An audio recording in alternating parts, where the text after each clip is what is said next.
नमस्कार, news for nation देख रहे हैं आप। मैं हूं आपके साथ रश्मि। सोशल मीडिया पर अर्जुन तो जमीन पर कृष्ण पूरी तरह से एक्टिव नजर आ रहे हैं। आपको बताएं कि राज्य सुप्रीमो लालू प्रसाद यादव के दोनों लाल इस वक्त बिहार की राजनीति में अपनी हिस्सेदारी दिखा रहे हैं और साथ ही साथ उन दोनों भाइयों में किसका वर्चस्व सबसे ज्यादा है, इस बात को लेकर खींचतान देखी जा रही है। जहां एक तरफ तेजस्वी यादव ट्वीट करते रहते हैं, चाहे वो बिहार का कोई भी मुद्दा हो, इसको लेकर वो अपनी बातें रखते हैं, तो वहीं दूसरी तरफ तेज प्रताप यादव जमीन पर आकर लोगों के बीच जा रहे हैं, उनसे मुलाकात कर रहे हैं। आपको बताएं कि एक तरफ तेजस्वी यादव को सीएम के दावेदार के तौर पर देखा जा रहा है, पार्टी की तरफ से उन्हें सीएम बनने के पद हासिल हुए हैं, तो वहीं दूसरी तरफ तेज प्रताप यादव खुद को सेकंड लालू कह रहे हैं और यही वजह है कि अब वो लालू की तरफ से जो दलित बस्ती बसाई गई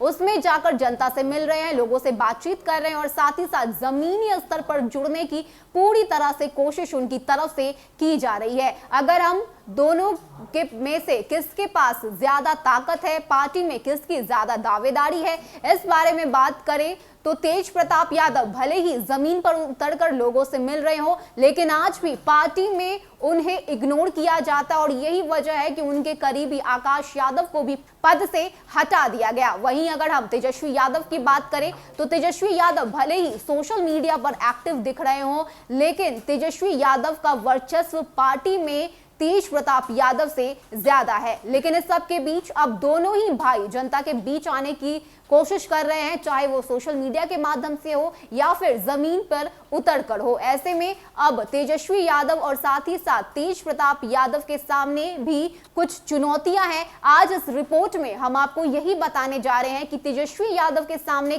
कौन सी चुनौतियां खड़ी हैं और तेज प्रताप यादव के सामने कौन कौन सी चुनौतियां सामने आ सकती है। अगर हम तेज प्रताप यादव की बात करें तो उनके सामने सबसे पहले बड़ी चुनौती जो सामने आ रही है वो ये है कि उन्हें अब साबित करना होगा कि वो सच में सेकंड लालू हैं। दूसरी बड़ी चुनौती ये है कि उन बयानों से बचना होगा जिससे वो हल्के हो जाते हैं। तीसरी चुनौती तेज प्रताप यादव की ये है कि अनुशासन में रहते हुए अपनी बात रखने की कला उन्हें सीखनी होगी, यानी कि जिस तरह से आपत्तिजनक शब्दों का इस्तेमाल तेज प्रताप यादव करते हैं, अब इन शब्दों के इस्तेमाल से उन्हें बचना होगा। वहीं अगर हम चौथी चुनौती की बात करें तो पार्टी के वरिष्ठ नेताओं के साथ कोऑर्डिनेशन बनाने की कोशिश उन्हें करनी होगी। अगर तेज प्रताप ने ऐसा नहीं किया तो पार्टी में वो अपना वर्चस्व नहीं दिखा पाएंगे। वहीं अगर हम पांचवी चुनौती की बात करें तो पांचवी चुनौती तेज प्रताप यादव के सामने ये है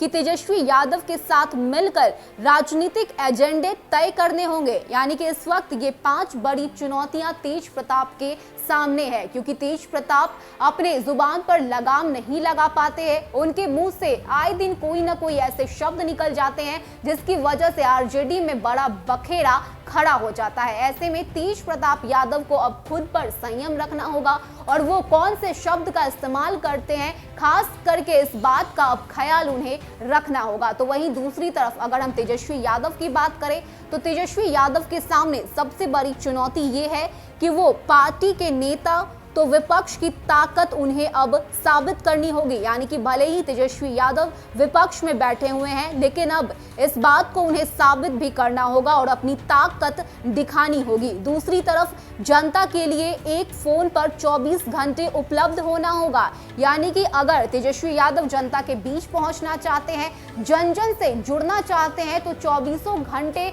तेजस्वी यादव को चाहिए कि वो एक हेल्पलाइन नंबर जारी करे जिससे बिहार की जनता उनसे बातचीत कर सके और अपनी शिकायत सीधे तेजस्वी यादव तक पहुंचा सके। ऐसे में अगर हम तीसरी चुनौती की बात करें तो दिल्ली वाले प्रवासी नेता की छवि को तोड़ना होगा, यानी कि जिस तरह से तेजस्वी यादव पर हर बार इस बात के आरोप लगते हैं कि तेजस्वी यादव किसी भी मुश्किल में बिहार की जनता को छोड़कर दिल्ली जाकर बैठ जाते हैं, इस छवि को तेजस्वी यादव को तोड़ना होगा, तभी बिहार की जनता का सपोर्ट तेजस्वी यादव को मिल सकता है। ऐसे में अगर हम चौथी चुनौती की बात करें तो चौथी चुनौती में डीपीएस स्कूल वाली या ब्यूरोक्रेसी वाली छवि को तोड़ना होगा। साथ ही पांचवी चुनौती में तेज प्रताप यादव के साथ कोऑर्डिनेशन बनाना होगा, यानी कि अगर दोनों ही भाई आरजेडी में रहकर अपना वर्चस्व दिखाना चाहते हैं, बिहार में अपनी सरकार बनाना चाहते हैं, तो दोनों को अलग अलग स्तर पर आकर बिहार की जनता की सेवा करनी होगी और साथ ही साथ उनके अंदर कितनी ताकत है इसको भी दिखाना होगा। लेकिन सबसे पहले अगर हम तेज प्रताप को देखें तो तेज प्रताप के लिए यह बेहद जरूरी है कि उन्हें जल्द से जल्द अनुशासन सीखना होगा, पार्टी के जो वरिष्ठ नेता हैं उनकी इज्जत करनी होगी और इन बातों से बचना होगा कि वो किसी भी आपत्तिजनक शब्दों का इस्तेमाल ना करे। तो वहीं दूसरी तरफ तेजस्वी यादव को प्रवासी वाले अपनी छवि को तोड़ना होगा, क्योंकि लगातार सत्ता पक्ष के लोगों की तरफ से ये आरोप लगाए जाते हैं तेजस्वी यादव बिहार की जनता को मुश्किल में छोड़कर दिल्ली जाकर बैठ जाते हैं। इस छवि को तेजस्वी यादव को तोड़ना होगा, यानी कि ये पांच चुनौतियां इस वक्त दोनों भाइयों के सामने हैं। ऐसे में अब देखना होगा कि ये दोनों भाई कहां तक सफल होते हैं और क्या अपनी सरकार बिहार में बना पाते हैं। फिलहाल के लिए इतना ही, ज्यादा अपडेट के लिए आप बने रहिए न्यूज़ फॉर नेशन के साथ। नमस्कार।